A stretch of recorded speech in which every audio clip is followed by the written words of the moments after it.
Glória a Deus. Por aqui está o missionário Wagner Jesus para trazer o terceiro vídeo de hoje com o tema Vasos de Ouro, Religião de Ouro. A palavra religião é do latim religare, quer dizer ligar de novo a Deus, porque o mundo está desviado. Muita gente recebendo mensagens que não tem base na Bíblia. Hoje estamos estudando então por que Cristo aparece com João lá no Apocalipse 1, no verso 20, carregando em sua mão um candelabro de ouro. E ele diz: esse candelabro de ouro são as igrejas. Então, meu amado irmão, ele está tentando dizer que existem dois tipos de igreja: a que aprendeu com Paulo, com João, com Cristo, com outros que conduziram o cristianismo há 2000 anos atrás com a mesma doutrina vinda de Cristo. Então esses são o ouro que Deus anda com eles, onde vai está com eles, por isso está aqui na mão deles. Cristo está contigo, meu amado irmão, minha amada irmã. Se você quer esse ensino, multidão de gente vai para as igrejas, mas não quer ensino que transforme ele nesse tipo de prédio, de edificação, que Deus chama ele de candelabro de ouro, que outras traduções, ou melhor, que outros versículos bíblicos fazem outras comparações. Então, 1 Timóteo 3, que estamos lendo no primeiro vídeo de hoje, no segundo vídeo também que já enviamos aqui para esta plataforma do YouTube, falamos em 1 Coríntios 3, 12, que alguns de nós são edifícios construídos com ouro, na visão de Deus. Ele é que vê isso, e o diabo também vê. Ele sabe quem tem o verdadeiro ensino, quem não tem. Ele sabe quem quer esse verdadeiro ensino, quem não quer, para ser comparado com o edifício de ouro. Então, olha aqui outra expressão que Paulo traz para nós sobre esse ouro morando agora em nós. Então lá vai, presta atenção. Segunda carta aos Coríntios 4, 7, diz: temos porém este tesouro em vasos de barro, para que a excelência do poder seja de Deus e não de nós. Verso 8: em tudo somos atribulados, mas não desamparados, abatidos, mas não destruídos, trazendo sempre por toda parte a mortificação do Senhor Jesus no nosso corpo, para que a vida de Jesus se manifeste também em nossos corpos. Então o que Paulo está dizendo? Que tem um tesouro morando dentro do verdadeiro cristão. Quem é Cristo? Através do Espírito Santo. Cristo, através dos ensinos de Cristo. Ele habita em quem tem um ensino dentro, e ele quer então dizer para você: há um tesouro morando em você. Isso é que faz você ser um edifício de ouro, de 1 Coríntios 3,12. Quando esse ouro, que é o próprio Deus, ele é o ouro, ele habita em nós, Deus vê a gente como um edifício de ouro, uma edificação, uma construção. Eu estou construindo um templo para Deus habitar em mim. Quando o verdadeiro ensino está em mim, é comparado com pedras colocadas, pedras de ouro colocadas em mim espiritualmente, e eu então estou com aquele candelabro de ouro acesa. A luz simboliza a palavra do Salmo 119, 105, que diz: lâmpada para os meus pés é a tua palavra e luz para o meu caminho. Então, quando eu ando com a luz, é porque eu sou o candelabro de ouro. Mas o que faz estar em mim esse candelabro de ouro, aqui diz, Cristo, Ele é o verdadeiro ouro habitando em nós. Quando Ele habita verdadeiro em nós, é para transformar a gente em ouro e nunca em feno, palha.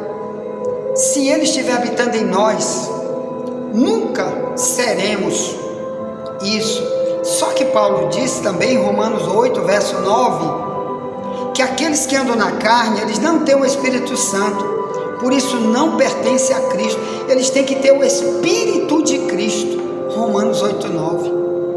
O Espírito de Cristo quer dizer a mesma intenção que Cristo teve, o mesmo amor que Cristo teve pelas almas perdidas, que levou Ele até a morrer para pregar, para ajudar os outros, para dar sua vida, para salvar vidas, pregando o verdadeiro Evangelho. Então, você será esse tesouro que carrega um tesouro que carrega outro tesouro, ou melhor, você é ouro porque carrega outro ouro, que faz você ser o verdadeiro ouro, que Ele que vai te dar um ensino para te permanecer como ouro, se Ele morar em você. Aí que Paulo diz aqui em 2 Coríntios 4, 8 em diante, é que aí pode vir a tribulação, pode vir a luta. Esse ouro que está em você, que é o verdadeiro Deus habitando através dos ensinos que estão aqui para te convencer a ser um cristão verdadeiro, como foi os da igreja primitiva ensinados por Paulo, e ele mesmo pegou de Cristo e aplicou nele mesmo. Então, onde você andar, você é um vaso de ouro que anda, porque Ele anda com você. Mesmo nas suas lutas, suas guerras, Ele vai te ajudar a você vencer essas batalhas. Amém? Então, aqui diz que esse vaso de ouro, esse ouro todo morando em nós, que é o próprio Deus, é exatamente para isso. Então, quem é que vai, presta atenção, na visão humana, quem é que vai fazer um vaso de palha e colocar dentro de um vaso de palha muito ouro valiosíssimo? Ninguém. Quem que vai fazer um vaso de feno? Quer dizer, uma palha que serve para alimento de animal, e ali faz um vaso e põe um monte de ouro dentro para guardar para sempre, para andar com aquele vaso de feno, com aquele monte de ouro dentro. Ninguém faz isso. Ele está dizendo, este tesouro está em vaso de barro. Agora ele usa a expressão aqui, vaso de barro, para quê? Por um motivo, ele diz, 2 Coríntios 4, 7, para que a excelência do poder seja só dele. Quer dizer, se ele estiver em ti, nunca tu vai te gloriar de nada. É só por isso que ele te diz, tu é vaso de barro. Por isso que ele não está dizendo tu é vaso de ouro. Quem é ouro é ele dentro de você. Aqui já é outra coisa que ele está tentando te avisar, que ele, Deus sendo ouro, se ele morar em ti, ele quer que tu diga, eu sou vaso de barro, por causa da estrutura do ser humano. O ser humano, irmão, foi feito do pó da terra, de Gênesis 2, 7. Deus fez o homem do pó da terra. Você é pó, meu irmão, você não é nada. Não sai por aí dizendo, eu que sou o ouro, olha, tu tem que te ajoelhar para mim, tem que me aplaudir, tem que pegar meu autógrafo, minha foto tem que estar no outdoor, porque eu sou ouro onde eu ando. Não, Deus está tentando te avisar. Em 2 Coríntios 4, 7, por isso mandou Paulo escrever que tu é barro. Te lembra que tu é barro. Te lembra o que Deus faz com vaso de barro. Se você já estudou a Bíblia, em Jeremias 18, de Jeremias, o povo de Israel é igual barro, que eu faço um vaso de barro, e eu vou quebrar eles, para deixar eles do meu jeito. Jeremias, o vaso na minha mão vai se quebrar, se tiver na minha mão. Por que, Jeremias? Eu vou fazer outro vaso do meu jeito, não como eles querem. Por isso que às vezes a gente canta hinos citando esse Jeremias 18, Senhor, quebra meu vaso, quero ser quebrado. Mas às vezes é porque Deus está vendo a tua soberba, falta de humildade, e aí Ele permite uma tribulação muito forte vir, que é uma das maneiras dele te quebrar. E quando vem essas tribulações, geralmente o cara vai embora, não volta mais. Eu procuro outra igreja que não passa esse monte de luta, e Deus está dizendo, eu primeiro estou te quebrando. E onde a igreja for, se não tiver o verdadeiro ensino, não posso concluir essa obra. Então você vai ficar nessa tua tribulação por resto da vida. Tu não deixaste eu continuar o processo na tua vida de quebrar e deixar do meu jeito e não do teu.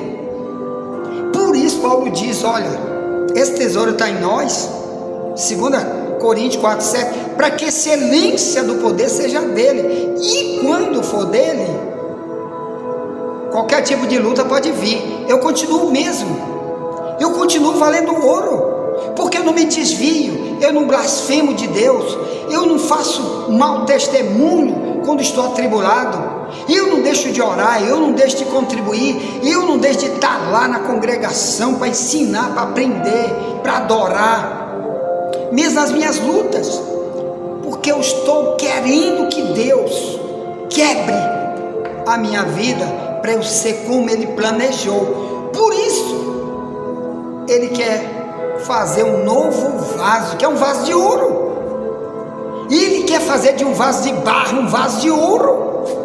Por isso que Ele quebra e faz outro vaso. Na Bíblia, lá em Jeremias 18, não diz que outro vaso é esse. Ele só diz que Ele quer fazer um vaso novo. Lá em 2 Coríntios, lá em 2 Timóteo 2:19 ao 21, Paulo diz que na casa de Deus tem 4 tipos de vaso. Um é o vaso de ouro, um é vaso de prata, outro é vaso de pau e de barro. Aí ele diz, uns para honra, outros para desonra. Aí ele diz, se alguém se purificar das coisas que eu tenho falado, será vaso de honra, para uso exclusivo do Senhor, usado para toda boa obra. Então por aqui eu vou logo te dizer, assim como uma casa é feita para ter utilidade para algum morador morar, nós somos também como um vaso para ter utilidade. O vaso de ouro é o que Deus diz, só é realmente o cristão que se purifica, que se limpa. E ele diz, se alguém se purificar, vai ser vaso de honra. Tudo que Deus quer que eu e tu honremos o nome dele, com o testemunho onde andar, com os ensinos que vamos dar, com o nosso amor para com ele, para com a palavra, para com o próximo. É vaso de ouro quem faz isso, que está honrando Deus, porque está obedecendo a palavra. É vaso de desonra, porque é rebelde. Um vaso de pau, de barro, de feno é um rebelde, que ele desonra a Deus, porque ninguém conhece ele, onde ele anda, como um vaso de Deus. Ele não fala de Jesus para ninguém, ele não quer ser identificado em lugar nenhum como vaso. E quando ele se identifica, quando o vaso dele não é um vaso para Deus habitar dentro, o povo diz, olha aí o cristão, ó, mentiroso. O outro diz, você é depravado. O outro diz, olha, você é safado, compra e não paga, toma gosto com mulher alheia, tem ódio, chama palavrão, adora ídolo, está na casa de macumba, está orando para Deus matar o líder dele. Aí está desonrando o cristianismo, porque Deus não criou pelo ensino nenhum tipo de vaso desse jeito. Então, você é que tipo? É de ouro? Então deixa Deus te usar com o melhor que tu tem, que é o Espírito Santo habitando em você. Esse é o tesouro. Sabe o que diz a Bíblia? Paulo diz aos Colossenses capítulo 2, no versículo 2 e 3, ele diz, em Cristo estão escondidos todos os tesouros da sabedoria e da ciência. Então quer dizer, se ele morar dentro de você, é que ele vai te capacitar, ele vai habitar com você de manhã, de tarde, de noite.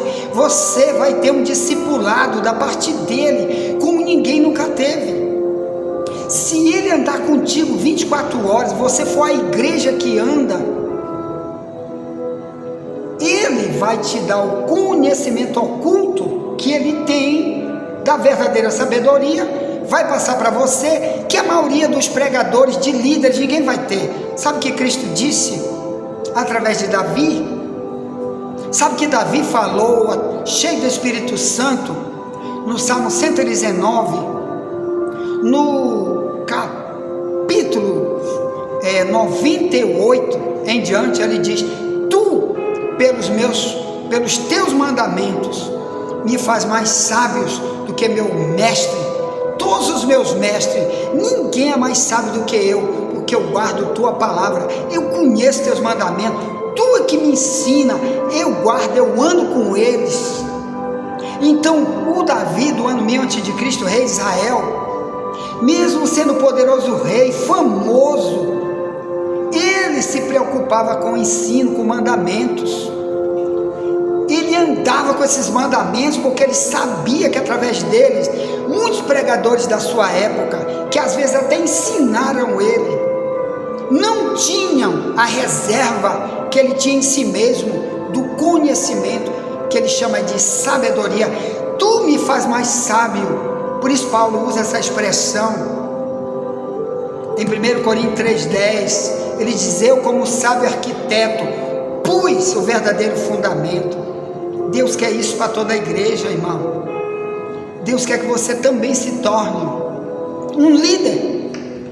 Ele não quer você a vida inteira num banco, que nem uma criancinha a vida inteira comendo papinha, um filhote de passarinho com a boca aberta. Os primeiros cristãos, irmãos, da época de Paulo, saíam pelo mundo ensinando aquilo que receberam de Cristo e dos primeiros apóstolos, e formavam igreja onde eles iam. Onde eles chegavam, pregava a doutrina, que era o verdadeiro fundamento, que receberam de quem? De Cristo. Então, eles tinham um verdadeiro tesouro neles, que era o próprio Cristo, que enchia eles da sabedoria. Por isso, deixa eu te falar isso, nos primeiros 40 anos de cristianismo, depois da morte de Jesus e da ressurreição de Jesus, não havia nenhum livro do Novo Testamento escrito, e eles pregavam. O Paulo, quando pregava, não tinha nenhum livro do Novo Testamento escrito, nenhuma carta dele não estava escrita, não tinha livro de Mateus, nem de Marcos, nem de João, nada escrito. O primeiro livro só foi escrito 40 anos depois. O primeiro foi o livro de Marcos, depois veio de Paulo e de outros. Mas eles saíam pregando porque eles estavam cheios. Você cheio de Deus é porque alguém prega e você recebe, porque ele está em você para te convencer do que você precisa saber. Por isso que João 16,7, Jesus diz que se o Espírito Santo estiver em mim, ele me convence do pecado, da justiça e do juízo. Então, ele habitando no verdadeiro servo de Deus, uma das coisas que ele vai fazer é convencer de tudo que você já ouviu. Mas você tem que estar no lugar para ouvir. Você tem que ser ensinável, porque vai haver ali uma edificação em você, porque Deus quer que tu edifique outros, construa nos outros o cristianismo, como Paulo fez, como os que vieram depois dele pregavam a verdadeira doutrina. E no ano 100, no primeiro século, multidão de igrejas estava espalhada no mundo inteiro, que muitos da época de Paulo saíam para repetir o que ouviram de Paulo, e Paulo tinha repetido aquilo que recebeu de Jesus. Então, e você está repetindo o que aprendeu com quem? Me diga. Você pelo menos lê Bíblia para saber qual é o verdadeiro fundamento que você tem que ter da tua verdadeira religiosidade. Ah, mas sou católico, sou Assembleia de Deus, sou Testemunho de Jeová, sou espírita, e todo mundo é cristão, todo mundo vai para o céu. Cuidado que quando você morrer, diz 1 Coríntios 3, 12 em diante, que a obra de todo mundo vai passar pelo fogo. A tua religião, o ensino que tu aprendeu, é como se tudo isso fosse jogado numa grande fogueira, no grande julgamento de Deus, e não vai prestar para nada tudo que tu aprendeste, se você não colocar o que Paulo aprendeu de Cristo e passou para os que aprenderam também com ele, que o verdadeiro ensino chegou até aqui. E você está fazendo o quê? Tá, envia essa mensagem para alguém, já voltaremos. Nunca te esquece, somente a verdade nos libertará.